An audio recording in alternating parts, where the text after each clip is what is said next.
All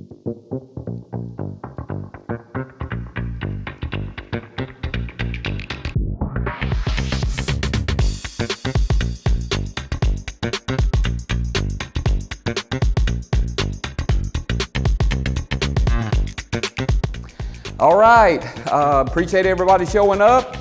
I see a few faces there that I haven't seen yet this year. Appreciate you coming out. So we're going to be spraying some primer. Ask you a question. What do you think the importance of proper primer application is? All right, it's very, very big up there, let me tell you. It's one of the more important steps within the refinish steps in the progress, because when you send that body work over that we done last time, and you're going to send it over to the paint shop and they're going to prime it, or maybe you have to prime it. It's different from region to region and shop to shop. Some shops, they'll even have one person that's the prime guy for all of the body techs. Okay, so it's just area dependent. My point is, because so many people look at it as, well, they're just spraying primer and you got to sand it anyway, just get somebody off the street. It's the worst possible thing that you can do, because they can hide a multitude of sins. Okay, think about the body work that was done in last class. Some of it was good, some of it probably needed to be gone back over or need a little bit more work done to it, right? All right, so they call it like it is. Yeah, so if the body tech says that's good enough and he sends it over, and the person that has to prime it really doesn't police that work, and they just go, well, they send it over and said it's ready, I'm priming it. What's that job going to look like? Probably not going to look real good. It's not only is it not going to look good, it's also usually not going to last. And we're going to get into part of this is the fact that it's not body filler in a spray can here. All of that work should have been done before we got to this step. So the person that's actually pulling the trigger on primer really needs to understand why it's important and why they need to have flash time, the right setup on their spray guns, things like that. There is a science to it. It's not just because you're going to sand it later does not mean give you that free will to just hack it up. Okay? So, welcome to primer. We're going to start with non-sanding primer.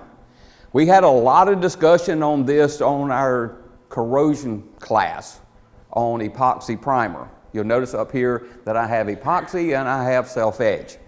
The epoxy is definitely my favorite all the way around. We will be spraying epoxy on these front ends, because by the time we went back and reworked some of these, there's a lot of bare metal showing. So we have the option to put either a self-etch primer or an epoxy on all that bare metal. Epoxy is my favorite. That's the best corrosion protection, so that's what we're going to put on it. It's going to take a little bit longer to do it. If we put self-etch on there, we could let it set for probably 10 minutes and we going in there and putting primer on it. Different primer. Being that we're going to put the epoxy, it's slower drying, got a little bit better film build. It's going to need to set 30 minutes before we actually go back and put our primer surfacer on it, okay? The reason that these are called non-sanding, they can be sanded. Non-sanding refers to it can be sprayed in a combination of wet on wet. We're using it that way tonight. We're going to spray this on all of this bare metal. We're not going to go back and sand over it. We're just going to let it set 20, 30 minutes and go right back with the other primer. Okay, so that's what the wet on wet or non-sanding is going to get into. The same is going to hold true when we get into the classes where we're getting into paint and we're talking about paint sealers and things of that nature, where you're putting it on there flash time and then going back and put paint on top of it. Same kind of scenario. As we talked about in the couple of classes ago, the epoxy, if you put it on there today and you want to go back in a few days, a month, whatever, and you want to put body filler on it or paint it or whatever, then you're going to have to sand it. It needs a really good scuff before you do anything like that on it. So that's the only time that you're going to be actually sanding on your epoxy.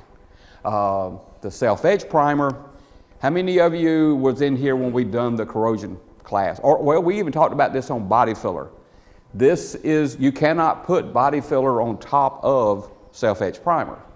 Remember, we had the conversation about it having acid in it, and it's going to help push that off. It's not, and instead of it being a help, it's actually a hindrance. The only time that this product, irregardless of what company made it, it just in its inherent nature because of the acid, the only time that a self-etch is really an advantage would be like tonight. We got 4 front ends, a lot of bare metal. We're not putting anything on it except a urethane product on top of it. You could put that on there, like I said, 10 minutes tops, you're ready to put primer on it, okay? If I'm the shop owner, I'm not necessarily going to keep both of those because of the expense.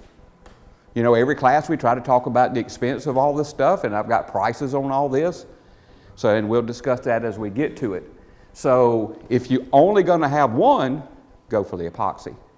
It's worth spending the extra time waiting on it to dry. And that way it'll do so many different things for you. I will say, any of y'all that's never been around epoxy primer before, it is strong. Oh yeah. It's very, very, very, very strong. So respirators, if you do have breathing problems or whatever, probably don't want to be in there with epoxy being sprayed. Yeah. So. Questions?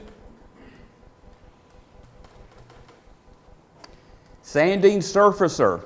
That's why we're calling it this, because these products, anytime that you have the word primer and it's listed as a surfacer, that is something that you're going to go back and have to sand. Okay, you're not going to put it on there and come back in an hour and put paint on top of it. It won't stick. It's meant for a certain amount of build. Okay, and when we talk about build, we're not talking about build like what we were wiping with putties and Bondo. That's not where we're going for. We are trying to fill in the imperfections and to make a slick surface to be able to paint on top of over all of that work that we've done on the last 2 classes. We're trying to make that last bit of the bridge. Okay? Urethane primers are probably what you're going to see the most. Yes, I'm old enough that in my day I come up with lacquer primer. Thank God that is gone. Oh my. Okay? But we have a variety of urethane primers. There's everything out there from really high dollar expensive stuff to stuff that's a lot cheaper, whole lot cheaper. I'm not going to say that one's really any particularly better than the other. That's going to be something that's going to be your choice. What we will spray here tonight will be, I'm going to say it's probably the cheapest one up here on the table, and that is the one that is a private label product from our company. Not saying that that's what you ever have to use. Tremendously cheaper. For my, being that I'm, we're kind of paying for this, we're going to use the cheaper one. So y'all can waste all of it all you want, but that's just the way it is. So in urethane primers, all of these different shops that we have out there, all of our paint companies make their own versions. They make versions that are brand specific. They make versions that are slow drying. They make some that are fast drying. And yes, the faster they are, the more they cost. Doesn't necessarily mean that it helps the quality. It's all about how it's going to affect your shop and how quick you can turn work out. Okay, remember, faster's not always better, but most people out there are in some type of a production shop and they got to get stuff done. You don't have a day to wait on primer to dry. So that particular, and I put that one up there, and this is just to kind of show you, that particular urethane primer, kind of been one of my favorites for years. It's made by Axalta. You can change the hardener and reducer package to make it dry, to be able to sand it in 15 minutes on a small area.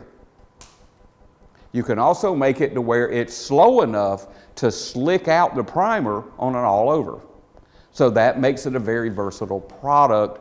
That also means there's the price to pay for it. Okay, which means it's not cheap. Okay, but you can make it do what you need it to do. A lot of these you're going to get into the little bit lower levels.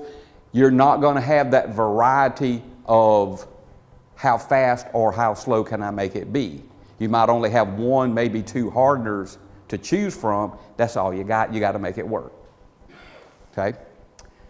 Next one is going to be, some people don't like this, and there's a reason, and we're going to get into it. UV primer. How many of you have ever used UV primer? Okay. Look at Barry going. He's like, I halfway used it. Okay. UV is good if used properly. There again being the key. That's the very key word on UV primer.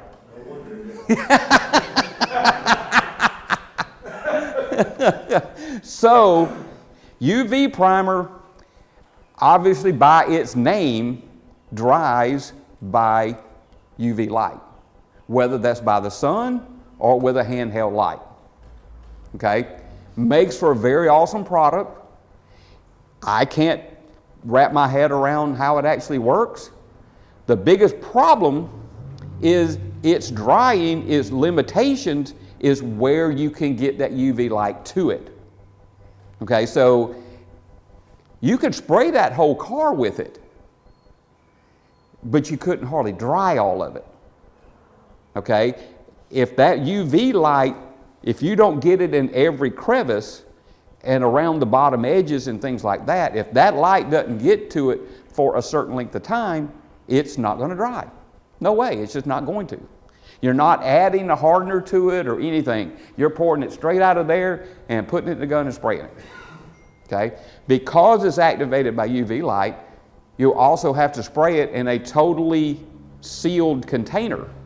So if you have it sitting on your counter, most of you use some type of a disposable paint cup system, 3M PPS, something like that. They make special ones for UV primer that are black. Instead of being clear, they're actually black so that the sunlight doesn't filter into it and lock it up while it's sitting in the gun. Okay? The problem is, other than the drying and being able to get the light to it, and that's why it's really only designed for an area of about the size of a basketball. So if you have a shop that is set up for like a fast lane type repair and all you're doing is smaller jobs, that's the ticket. Because you got one primer, you got a UV light, and in 3 to 5 minutes, you're sanding it and you're putting paint on it. It's done. Plus you got to suit up like a spaceman. You do have to suit up. It's a very high strength UV light. When you pull it out of the little box, it's like pulling the sun out. So it's like riding around with the tanning bed with you. You know, just doing this. It's cool.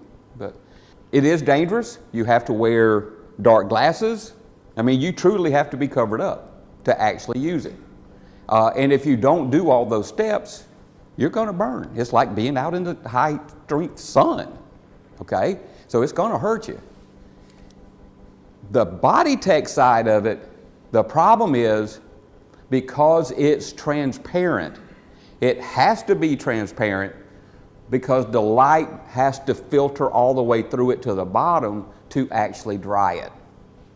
Okay? So it really looks odd for us to spray primer on something and it don't look like you put anything on it. It's clear. It might have a little grayish color to it, a tint of it, but you're seeing right through it. So you have to be very careful in how much primer you put on it and how you step it out. Because if you put 3 coats all in the same spot without stepping it and not realizing it, you got a lot of primer on there and it's going to have a hump in it. And you're going to have to guide coat the crap out of it. So, how many mils is the UV? Is it 7 mils or how many mils is it? it would be more per coat than what you get out of urethane because of the solid content. There's nothing that's actually coming out of it. Okay, so 3 coats of it is a lot. Generally, you're only going to ever use 2. But like I said, we're in that realm of only the size of a basketball. Okay, we are not going to use any of that tonight because everybody in here would go home blind. You have to be careful in a shop setting. If there's multiple people around and you're over here with pulling out that UV light and you're doing this and it shines across here and y'all, it's like looking into the sun. So it's a little dangerous. Next one, polyester primer. That is a definite, you're going to sand that. Spray on body filler. That is almost the closest thing you're going to get to spray on body filler. Remember the other night we were using our regular body filler and then we were skimming with putty. That's basically spray putty. Okay. Most cases, you're not going to need that. You should never need this on an average, I'm going to say an average collision job. Okay. That is more for restoration guys, things of that nature, where you have a car that is body filler from one end to the other, that you have wiped it end to end and you're trying to get super straight.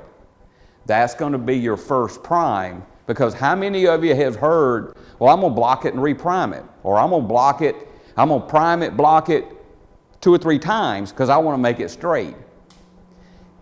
That's too much primer. Okay? Urethane primers and all are only meant to be within a certain realm of thickness as far as mil thickness. So if you're getting in that 6 coat range, you're kind of really getting there. This would be a much more stable product because it is a polyester, which is the same product as your putties and your body filler. So if you sprayed 2 coats of that on, went back with 180 like you had wiped the whole car, then that gets you something to block on, gets you a lot straighter, and it's more stable. So when you put primer on it, you should be able to get it straight enough with that you put 2 coats of primer on it and send it to paint. Okay? That way you're not stacking up so much urethane primer or UV or whatever the case may be. Is that correct in metal? The can says it is, I say it's not. Okay? It should be, like, for example, what we're going to do on these front ends. Just say they were really rough, and they are. we would put epoxy on the bare metal, just like we're going to do, and then we would put 2 coats of that on it. And then you would come back the next day, and you would take 180 on long blocks, and you cut all of it flat. Then you would go back and just put a regular 2 coats of urethane primer on it. Then you're good to go. That uses the same hardener as like you would get in fiberglass resin, regular MEK. Okay? It dries very fast. It will lock up in your cup. It comes out really thick, and the gun that you're going to spray either one of those primers with is not going to work with that. You better have a gun with a big old hole in that thing. Or you better have one with a pressure cup on it to help push it out. You're not trying, it won't spray out slick. It's not meant to. Okay? It's just a filler. But it does sand really well. Questions? What is the advantage of the slick sand on restoration? Would it still be brittle, or would you? It would be no different. It would be no different than you wiping that whole car with putty. It'd be the same thing. Yeah, because that's really all it is. Putty's easier to sand. No, It's not. no, that's actually easier to sand than the putty. But, and basically because it would be more even. Okay. Oddly enough, it's not even that expensive. 150 bucks or so for a gallon. In this day and time, that's super cheap when you see the price on some of this other stuff. Okay. So before we go to the next slide, we're going to talk about price a little bit, because when we started this again, everybody wanted to know about price, and not everything has to be geared toward the big expensive stuff. Okay, these prices are based off of counter sale, basically. Yeah, over the counter. Yeah, you just walked in over the counter and said, "I want this primer." How much you think? We ain't even adding the hardeners or nothing. How much? This one's shot. $89. Yeah, you might want to talk to your salesman. Wait a minute, that's me. No, don't listen to what I'm saying here. No, okay. But $89, then you got to buy your hardener with it, and it's really not a bad product. Nason, a lot of you use Nason. Sold a bunch of it, used a bunch of it. How much you think? $168. Still got to buy a hardener for it.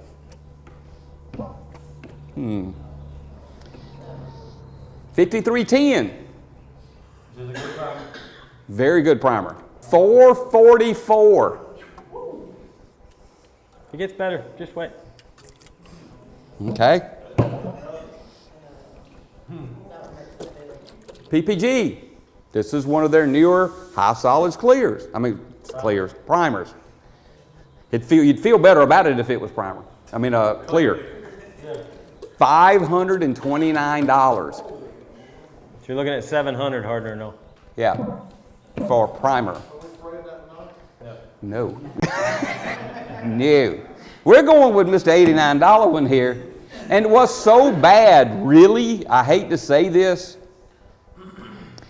if you mixed all of these up across here,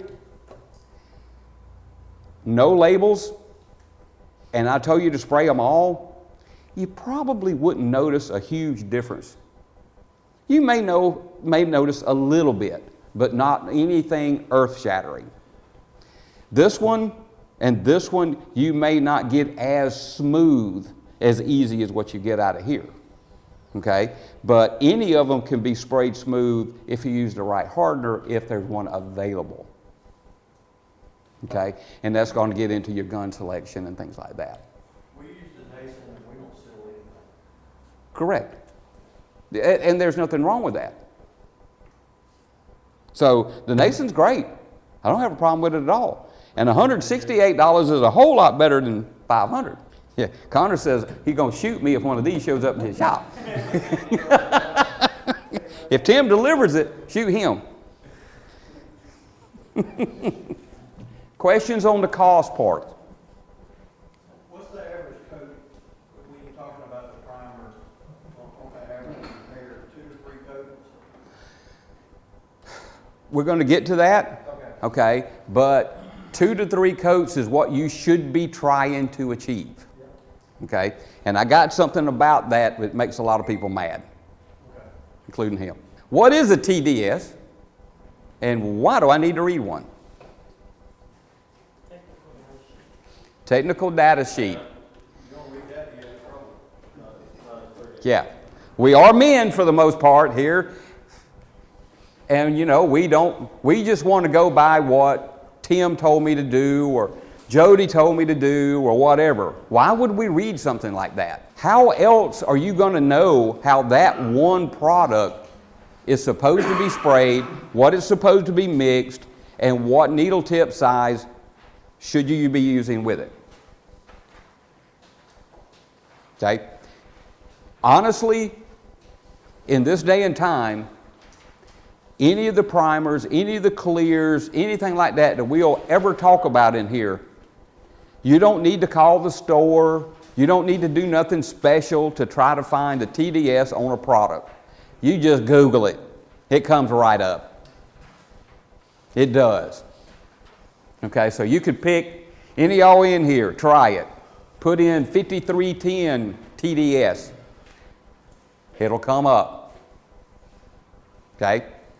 So what this tells you is what it can go over. It'll tell you some do's and don'ts, and these are considered factual. So remember, everything that we always talk about is we're telling you how every product is designed to be used.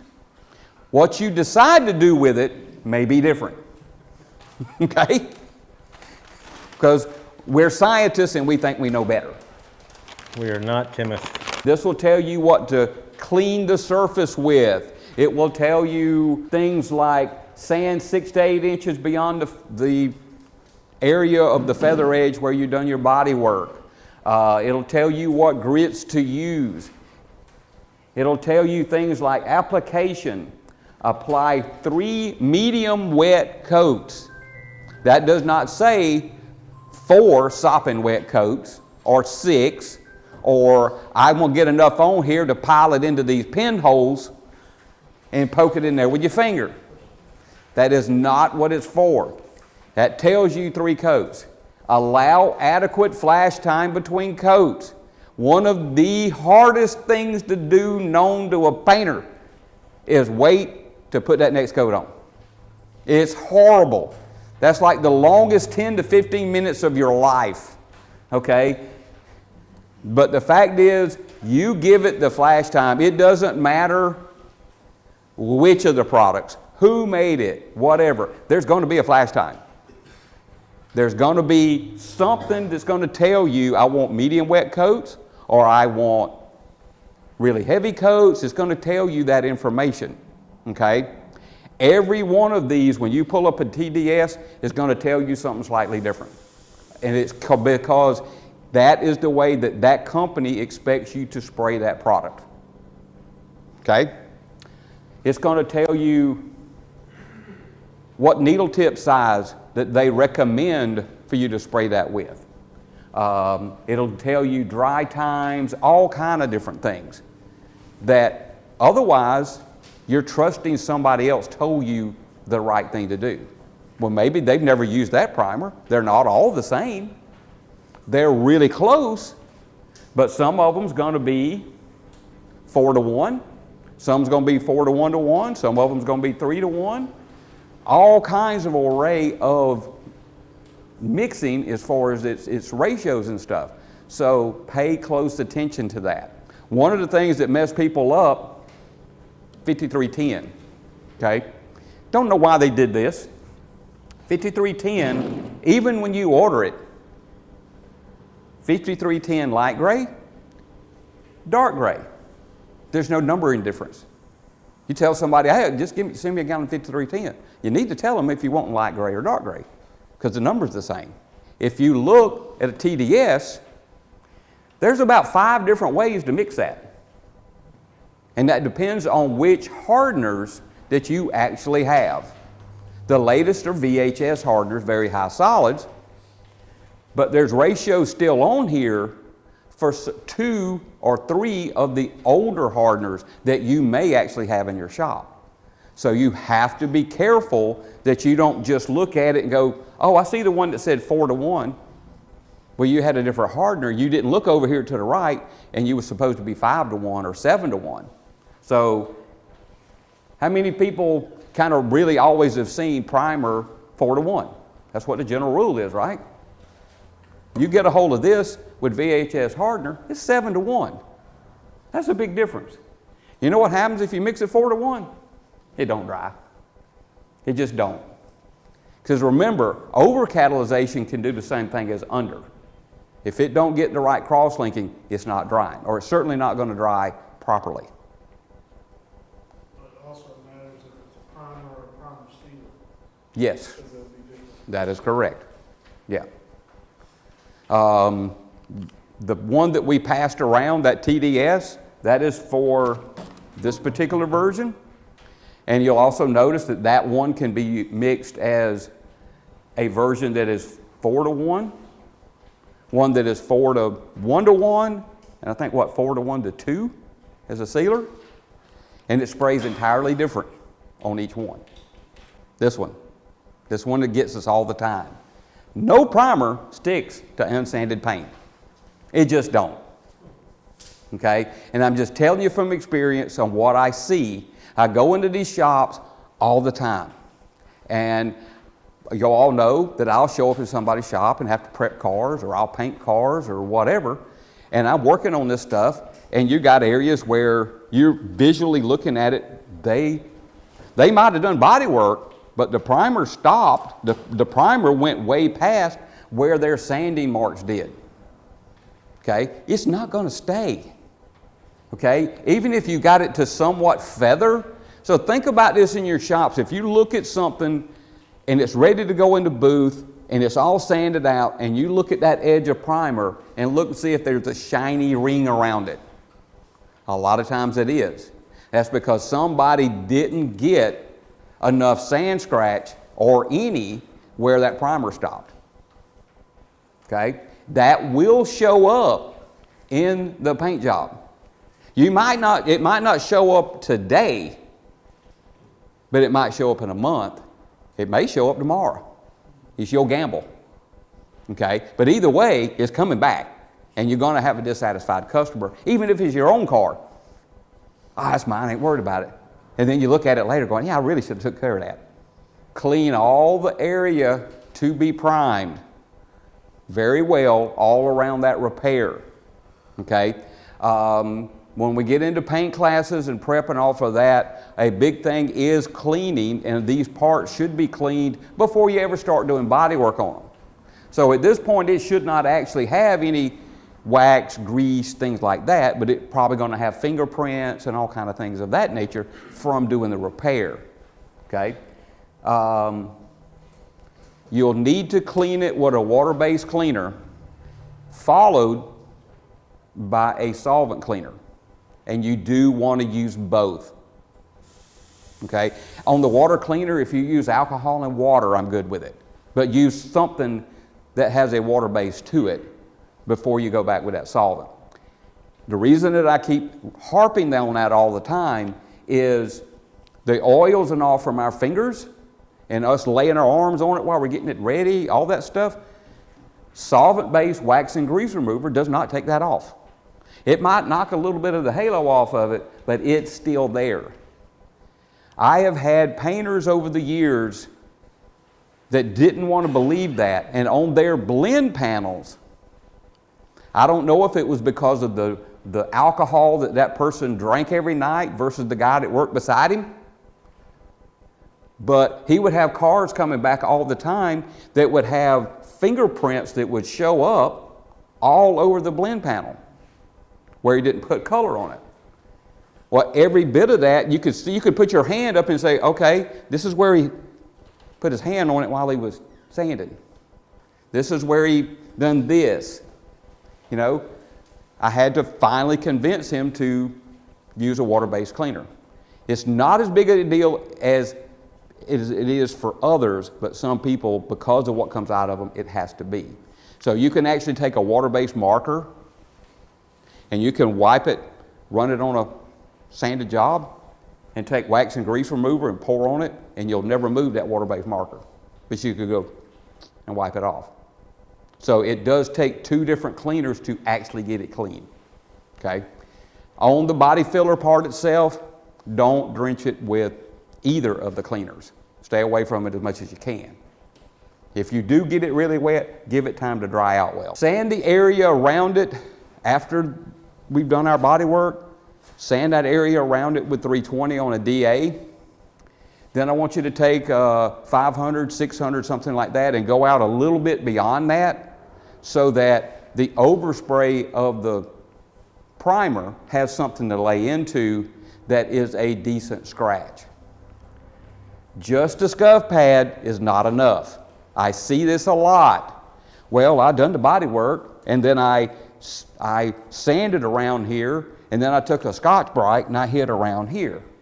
Well, that Scotch-Brite does not give an even enough sand scratch to get that adhesion on the edge of that primer that we're really looking for. It's not going to take you but a minute to grab that piece of sandpaper and just buzz out there a little bit further.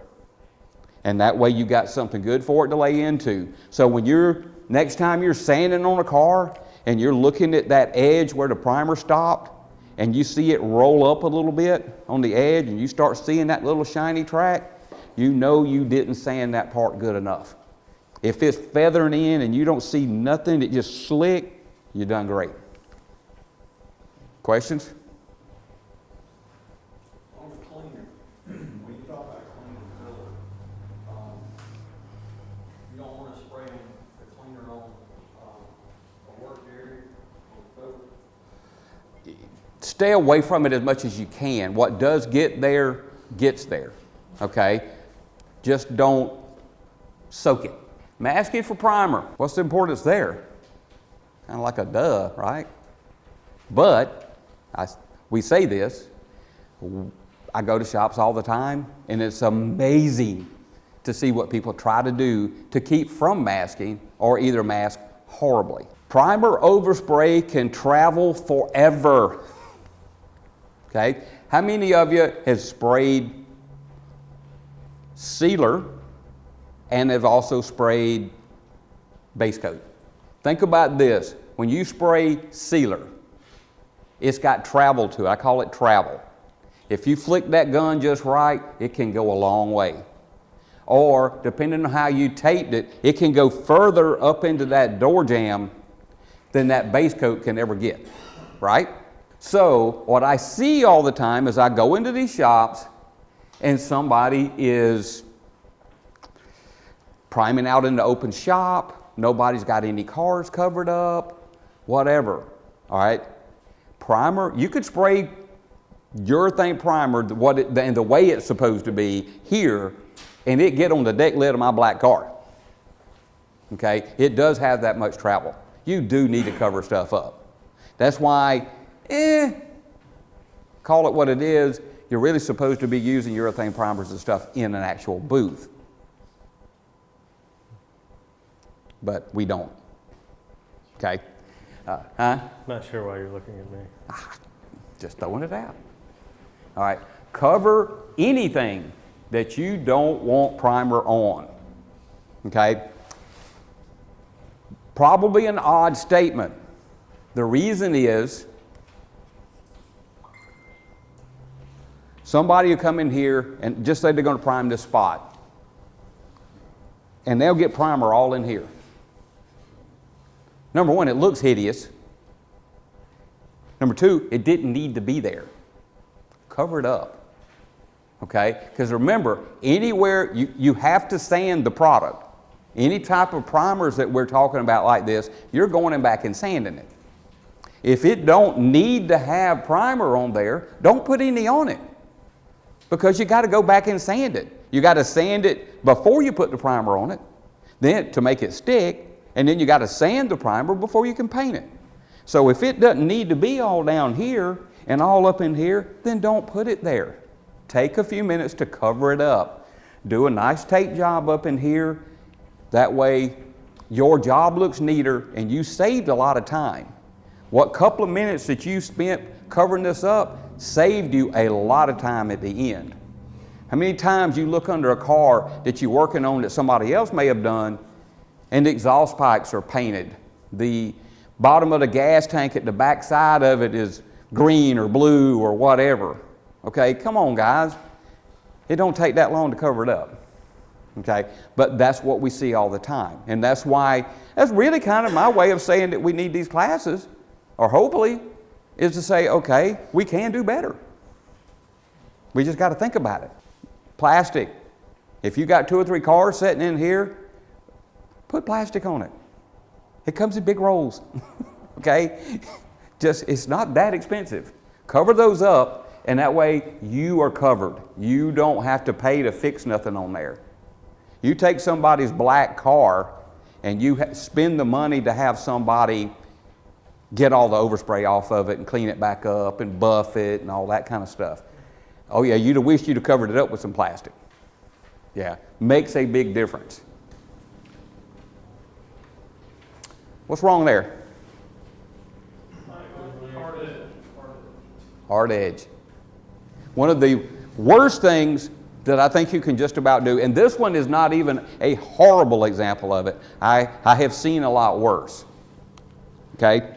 We're going to go over, a lot of this comes from, well, I'm going to help that painter out, and I'm just going to box this in right here before I send it over, because that way my overspray won't cause him any problem, keeps the job a little smaller, and he might have to not blend as far. I'm helping him. No, he's not. You just made it 10 times worse. You did. You will sand most of that primer off getting that line out of By the time you got that line out of there, there's no primer left. And you're going to need to reprime it and do it the right way before you can paint it, or that line shows back up. Every time. Every time. It is a killer. Okay? That gets into, when we're going in, I'll go ahead and say this before we get into the application. On that lines of, I don't feel like covering it up, the worst thing that you can do, other than blowing it everywhere, is to cut the air pressure down too low to try to just spit the primer on there because I don't want to cover up the car. Okay? Okay? The product, no different than if you're spraying base coat, clear, anything, it needs a certain amount of air running through it for atomization. Okay? It has, whether you put reducer in it or not, it's got solvents in it that has to come out. That's what this is all about. So a lot of these solvents are put in there for transfer. And what I mean by that is they're in there to try to get it from the gun to that fender. Okay? And you're supposed to have a certain amount of it leaving the product on the way there. And then you have more solvent that stays there and evaporates out. If you cut that air pressure down really low and kind of spit it on there, it looks like you got a whole bunch of primer on there. Well, you had any experience with this Eastwood roll-on primer there? We're going to talk about that. Okay. All right. So you spit that primer on there and it looks like you got a lot on it. Really what you have more than anything else is a glob of primer mixed in with too much of the solvents that didn't come out of it. Okay? It's going to cause it to take longer to dry because we talked about flash time. Irregardless of what your TDS says, you have to notice on the temperature range. It might tell you 15 minutes and you think, my God, I'm not waiting 15 minutes. It's 90 degrees. Well, what is the temperature at on that tech sheet? It's probably at 70. So you can compensate for that a little bit. Either way, you don't put the next coat of primer on until it's totally flashed and it's matted. If there's a shiny spot inside of the groove somewhere, it's not ready for the next coat. It has to be uniform before you put that next one on. Okay? That will be a failure point later. If there's a valley there and you put more primer on it and you keep stacking it because everything else is dry enough, it's just shiny in there. That's where it's going to bust open or peel from later down the road. You're just going to hope that somebody else owns the car before that happens, but it will happen. If you check it and mill gauge it, you'll notice that it really doesn't have that much primer on it when you actually check it the next day because you just put so much solvent on it. Plus, it's so rough, like rolling on primer, that by the time you sand it smooth, there's no primer left on the car. Okay? You should have, we're trying to achieve 1 to 2 mils of primer after it's sanded on all of that bodywork area. Okay? So this gets me in trouble a good bit because we know how things are in the production world. Say this needed a bunch of filler work, you primed it, the guys in the paint shop, they sand that joker out, and you see this, you walk through and you see a big old spot of filler showing where they done cut all the primer off of it. What happens in the shop? Nothing. They put sealer on it and paint it. Yeah. Okay. What is it supposed to get? It's supposed to get reprimed. It's just a cut through. Put aerosol. That big. Put aerosol on it. Okay. And that's where UV plays the biggest part. When you're sitting in a booth and you need something done right then, that's where UV is fantastic. It hurts my tongue a little bit to say that out loud, but But anyway, that's the biggest problem with rolling on primer, okay, is that they don't make, any primer can be rolled on. PPG went through that some years back, many years back, and we tested it and we worked with it and everything.